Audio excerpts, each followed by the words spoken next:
உயர்ந்த தேவனுடைய மகன் என்று அழைக்கப்படுவார். தேவன் தம்முடைய சிங்காசனத்தை அவருக்கு கொடுப்பார். அவர் சந்ததிகளை அரசாடுவார். அவருடைய ராஜ்யத்திற்கு முடிவே இல்லை. ஐயோ, இது எப்படி நடக்கும்? இன்னும் திருமணம் ஆகாத ஒரு கன்னிகையா இருக்கிறேனே. பரிசுத்த ஆவியானவர் உன் கர்ப்பத்தை தொடுவார்.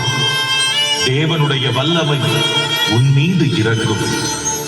ஆகையால் உன்னிடத்தில் பிறக்கும் குழந்தை பரிசுத்தம் உள்ளதாயிருக்கும்.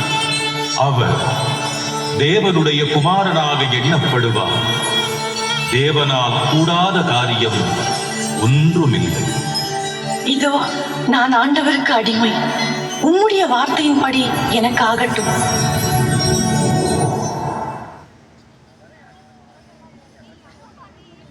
தாயாகிய மரியாள் யோசேப்புக்கு நியமிக்கப்பட்டிருக்கையில் அவர்கள் கூடி வரும் முன்னே அவள் பரிசுத்த ஆவியினாலே கர்ப்பவதியானாள் என்று காணப்பட்டது.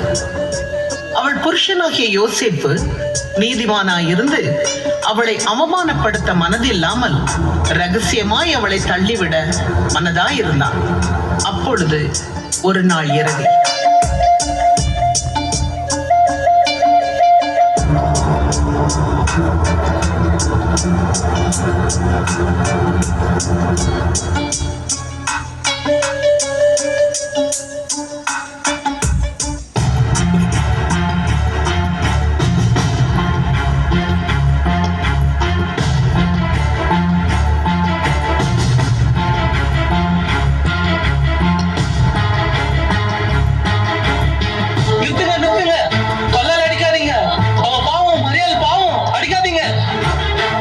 மரியாள் பாவம். அப்படியானால் அவளை திருமணம் செய்து கொள்ள சம்மதிக்கிறாயா? இல்ல இல்ல இல்ல இல்ல, முடியாது, நிச்சயமா முடியாது. ஊரார் என்னை கண்டு சிரிப்பாங்க. அந்த அவமானத்தை என்னால தாங்க முடியாது. போதும், நிறுத்து நிறுத்து நிறுத்து. தாவீதின் குமாரனாகிய யோசேப்பே, உன் மனைவியாக நியமிக்கப்பட்டிருக்கிற மரியாளை திருமணம் செய்து கொள்வதை குறித்து பயப்படாது. அவளிடத்தில் உருவாகி இருக்கிறது பரிசுத்த ஆவியினால் உண்டானது. அவள் ஒரு குமாரனை பெறுவாள். அவருக்கு இயேசு என்று பெயரிடுவாயாக. ஏனெனில் அவர் தமது ஜனங்களின் பாவங்களை நீக்கி அவர்களை விடுதலை செய்வார். என்ன தேவதூதனா பேசுவது? அப்படியே ஆகட்டும், அடியேன் ஏற்றுக்கொள்கிறேன்.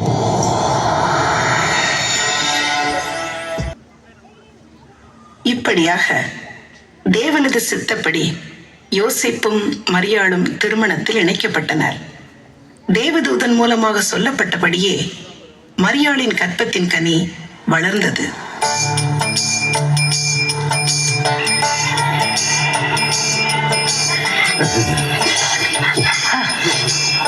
அப்பா, என்னமாக குளிர்கிறா சாமியோ. மனாசே, பேச்சே வர மாட்டேங்குது. உனக்கு குளிர் இல்லையா? எம்மனு இடிச்ச புளி மாதிரி அதுக்காம உட்காந்து கேடப்பா.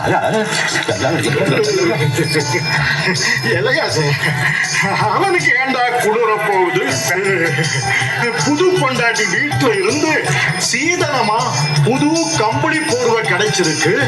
அதை போச்சுக்கிட்டு ராசா மாதிரி கதகதப்பா உக்காந்து இருக்கிறாரு. நீ வேற சரியா சொன்னீங்க. பாங்க, உங்களுக்கெல்லாம் என்ன பார்த்தா கிண்டலா போச்சு. ஏண்டா பேச மாட்டீங்க? மனாசே, உன்னை கிண்டல் பண்றதுக்கு நீ என்ன பஞ்ச பரதேசியா? என்ன மாமியார் வீட்டுல இருந்து 100 வெள்ளாடு 100 செம்மறி ஆடுன்னு எக்கச்சக்கமா சீதனம் கிடைச்சிருக்கு. நம்ம கிராமத்திலேயே இப்போ உங்ககிட்ட இருக்கிற ஆட்டு மந்தைதான் பெருசு. சரியா சொன்ன கலைப்பு. டேய் மனாசே, உங்க அப்பா வீட்டு ஆட்டு மந்த, உங்க மாமனார் கொடுத்த ஆட்டு மந்த எல்லாம் சேர்த்தா ஒரு 800 எண்ணம் இருக்கும்ல. அதுக்கு என்ன இப்போ?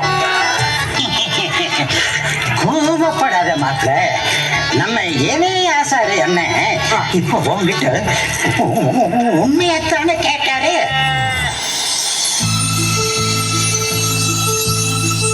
ஆஹா, அதோ வானத்துல பாரு பிரகாசமா ஒரு பெரிய நட்சத்திரம் என்னைக்கும் இல்லாம இன்னைக்கு வெளிச்சமா இருக்கு பாரு. ஆஹா, ஏய், அதனால இருட்டே இல்ல பாத்தியா? ஆமாப்பா, ஆமாப்பா, நானும் இப்பதான் பாக்குறேன். இவ்வளவு பிரகாசமா நட்சத்திரத்தை இதுவரைக்கும் என் வாழ்க்கையில பார்த்ததே இல்லப்பா. என்னமா சொல்லிக்குது எங்க பாட்டி சொல்லும். இப்படி வித்தியாசமா நட்சத்திரம் வந்தா உலகத்துல எங்கேயோ ராசா பிறப்பாங்க. அதுக்குத்தான் இது அடையாளம்னு சொல்லும். அதுபோல இருக்கு.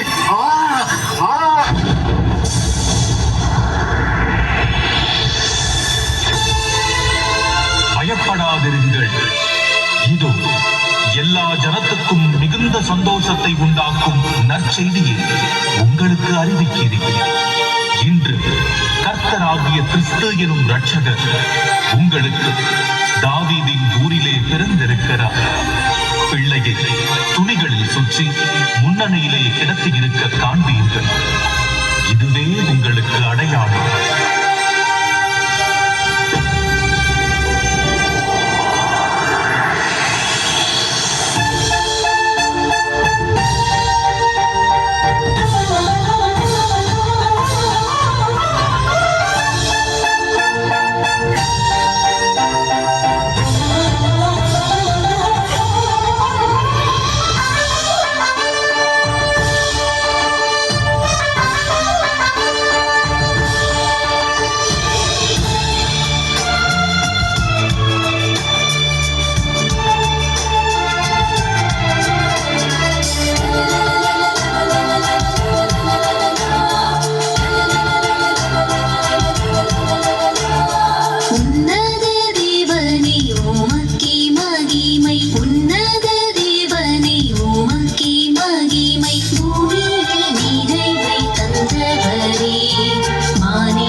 வந்துட்டாரே. சரி சரி, வாங்க வாங்க. நாம இப்ப தாவீதோட ஊரு பெத்லகேமுக்கு போய் கர்த்தரு தூதருங்க மூலமா நமக்கு சொன்ன அந்த காரியத்தை பார்ப்போம். சரியா? பக்கத்து திரு சாமுவேலோட மந்தைய பார்த்துக்கிற மேய்ப்பர்களுக்கு போய் நம்மளதையும் கொஞ்சம் பார்த்துக்க சொல்லிட்டு பேசாவா. சீக்கிரமா போ. மனசே யோசிக்காத. நம்ம மந்தைய கர்த்தர் தம்மோட தூதர்களை வச்சு கண்டிப்பா பார்த்துக்கலாம். கிளம்பு. காலை போய் அந்த வெள்ளாடு குட்டி போட்டு அடிச்சு பாரு. அதை உங்க அப்பாவை பார்த்துக்க சொல்லிட்டு நீங்க சீக்கிரம் பேசாவா. சரி போவோம். அல்லேலூயா. ஏசியா கிறிஸ்து ரட்சகர் பிறந்துட்டாரு. அல்லேலூயா. ரட்சகர் பிறந்துட்டாரு. அல்லேலூயா. அல்லேலூயா. வாங்க போகலாம். அந்த கம்பளி பகுதி எடு. சீக்கிரம் அந்த போல எடு. அல்லேலூயா. அல்லேலூயா. அல்லேலூயா.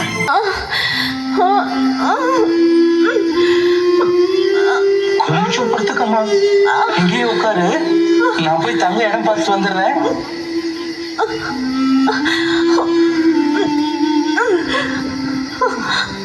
ஐயா ஒரு நிமிஷம் மன்னிச்சுக்கோங்க. என் மனைவி கர்ப்ப வேதனைப்படுறா. இந்த ஒரு ராப்பொழுது மட்டும் தங்க இடம் கொடுத்தீங்களா நல்லா இருக்கும் ஐயா. அட நீ வேற, இங்க ஏகப்பட்ட கூட்டமா இருக்கு. நானே என்ன செய்யறேன்னு தெரியாம தலையை பிச்சுக்கிட்டு இருக்கேன். போ.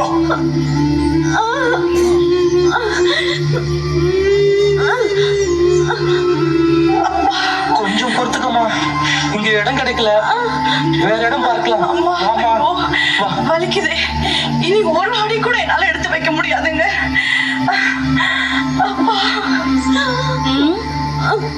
ஏம்பா, நீ தானே சத்திரத்துல வந்து இடம் கேட்ட? இது உன் பொண்டாட்டி தானே? தலை பிரசவமா? என்னப்பா நீ பிரசவ வேதனை இவளுக்கு ஆரம்பிச்சிருக்கிற இந்த நிலையில தங்குறதுக்கு இடம் பார்த்துக்கிட்டு அலைகிறியே. பாவம், சின்ன பொண்ணா வேற இருக்கா.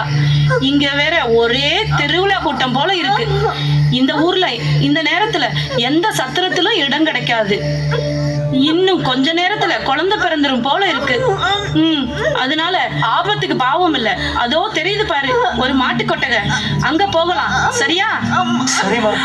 நீ கவலைப்படாத, தைரியமா இருப்பா. இந்தாமா கொஞ்சம் எழுந்துச்சுக்கோமா, என்ன பிடிச்சுக்கோமா. நல்ல பொண்ணு, பயப்படாத. வா, உனக்கு உதவி செய்யறேன்.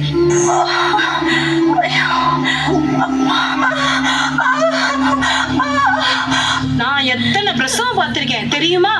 எல்லாம் ஆண்டவரோட ஆசீர்வாதம் தான். இதோ இடம் வந்துருச்சு. கொஞ்சம் பொறுத்துக்கோமா, பயப்படாத. எல்லாம் நல்லபடியா நடக்கும். முடியல.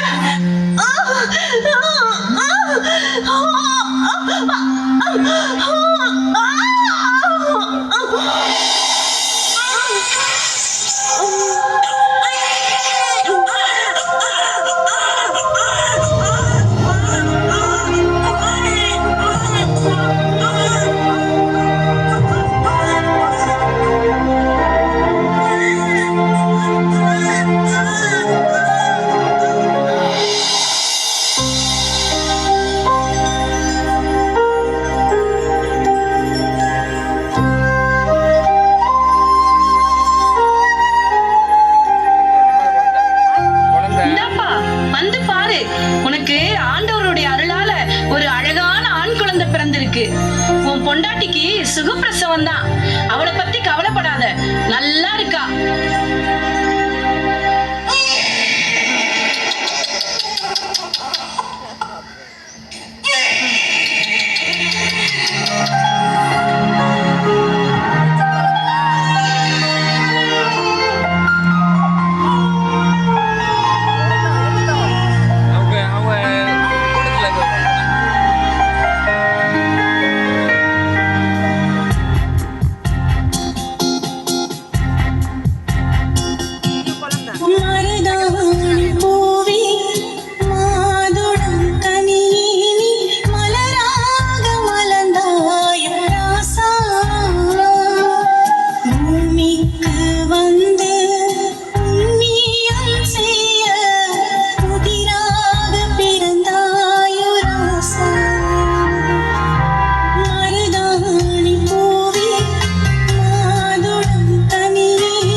நாங்கெல்லாம் வந்திருக்கிறோம்.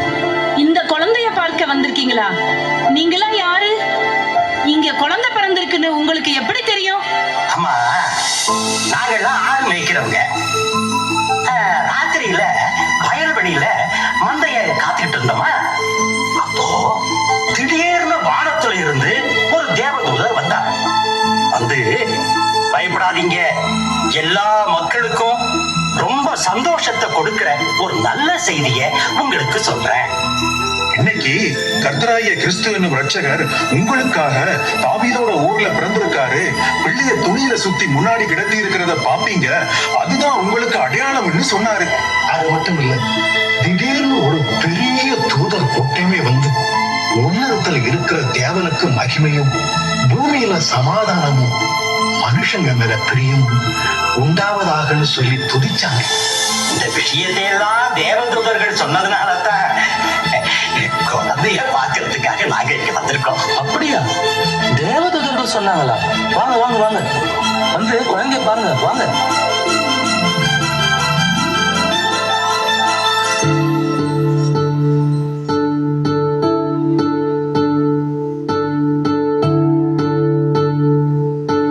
ஐயா, நீங்கெல்லாம் யாரு?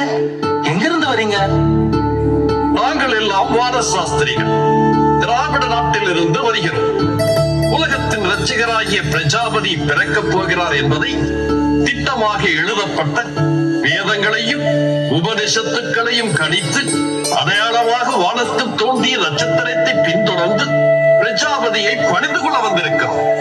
பணிந்து கொள்ள மாத்திரம் வரல, சில பரிசு பொருட்களை அவருக்கு படைக்க கொண்டு வந்திருக்கிறோம். அப்படியா? ரொம்ப சந்தோஷங்க. மிகவும் ஞானிகளான நீங்க, பெரிய செல்வந்தர்களான நீங்க இந்த ஏழைகளை தேடி இந்த மாட்டு கொட்டைக்கு வந்திருக்கீங்களே, ரொம்ப மகிழ்ச்சிங்க. வாங்க வாங்க, வந்து குழந்தைய பாருங்க. என்னப்பா நீ, வானத்திலும் பூமியிலும் சகல அதிகாரமுடைய நம் சிருஷ்டிகர் ராஜாதி ராஜாவானவர் தனக்குரிய மேன்மைகளை எல்லாம் துறந்தவராய் ஏழ்மை கோலத்தின் இந்த கொட்டையில் பிறந்திருக்க எங்கள் ஞானமும் எங்கள் செல்வமும் நாங்களும் எம்மாத்திரம். சரியாக சொன்னீர்கள். எனவே ராஜாதி ராஜாவின் ராஜரீகத்தையும் ஆளுகையையும் அவரது பரிசுத்தையும் குறிக்கும் அடையாளமாக என்றென்றும் அரசாளுகிற நித்தியமான ராஜாவுக்கு என்றென்றும் மேன்மையுள்ள தகுதியான முதல் தரமான பொன்னை முதல் காணிக்கையாக என் சார்பாக இதோ நான் படைக்கிறேன். உலக மக்களுக்காக பிதாவிடம் பரிந்து பேசுகிற பிரதான ஆசாரியருக்கு அடையாளமாகவும் துதிக்கும் ஸ்தோத்திரத்திற்கும் அடையாளமாகவும் இவரது தெய்வீகத்தை குறிக்கும் வண்ணமாகவும் சுகந்த வாசனையுள்ள தூப வர்க்கத்தை என் சார்பாக இதோ நான் செலுத்துகிறேன். உலக மக்களின் பாவத்தை சுமந்து பாடுபட்டு பரிகாரம் செய்து பரிந்து பேசி மன்னிக்கும் குணம் என்கிற நறுமணத்தின் மூலமாக உலகமெங்கும் மனம் வீச போகிற இவரது கிரியைக்கு அடையாளமாக மிகுந்த வாசனை வீசும் விலை உயர்ந்த வெள்ளை போலத்தை என் சார்பாக இதோ நான் சமர்ப்பிக்கிறேன். யோசிப்பு அவர்களே, நாங்கள் இங்கே வரும் முன்பு ஏரோது ராஜாவினிடத்தில் சென்று யூதருக்கு ராஜாவாக பிறந்திருக்கிறவர் எங்கே, கிழக்கிலே அவரது நட்சத்திரத்தை கண்டு அவரை பணிந்து கொள்ள வந்திருக்கிறோம் என்றோம். அதற்கு அவர் தனக்கு இது பற்றி தெரியாது என்று சொன்னார். மேலும் நட்சத்திரம் காணப்பட்ட காலத்தை குறித்து எங்களிடம் திட்டமாக விசாரித்தார். பின்பு எங்களை நோக்கி, நீங்கள் போய் பிள்ளையை குறித்து திட்டமாய் விசாரியுங்கள், நீங்கள் அதை கண்ட பின்பு நானும் வந்து அதை பணிந்து கொள்ளும்படி எனக்கு அறிவியுங்கள் என்று சொல்லி அனுப்பினார். அப்படியா? ஏரோது ராஜா இதை எதற்காக சொன்னாரோ தெரியலையே. யோசிப்பு அவர்களே, ஏரோது ராஜாவை குறித்து நீங்கள் சற்று ஜாக்கிரதையாக இருக்க வேண்டும். ஆமாம், ஏனென்றால் ஏரோது ராஜாவினிடத்தில் நாங்கள் திரும்பி போக வேண்டாம் என்று சொப்பனத்தில் தேவனால் எச்சரிக்கப்பட்டோம். எனவே நாங்கள் தேடி வந்த இரட்சகரை கண்டு பணிந்து கொண்ட மகிழ்ச்சியோடு எங்கள் தேசத்துக்கு நாங்கள் திரும்பி போகிறோம். மேலும் நாங்கள் உங்களுக்கு ஆலோசனையாக கூறுவது என்னவென்றால், ஏரோது ராஜாவின் நிமித்தமாக குழந்தைக்கு ஆபத்து இருக்கிறது. எனவே நீங்கள் பிள்ளையையும் அதன் தாயையும் கூட்டிக் கொண்டு தேவன் உங்களுக்கு சொல்லும் வரை வேறு தேசத்திற்கு செல்லுங்கள். நீங்கள் கொடுத்த ஆலோசனைக்கு மிகவும் நன்றி ஐயா. அப்படியே செய்கிறேன். தேவன் உங்களோடும் குழந்தையோடும் இருப்பாராக. நாங்கள் வருகிறோம். நல்லதையா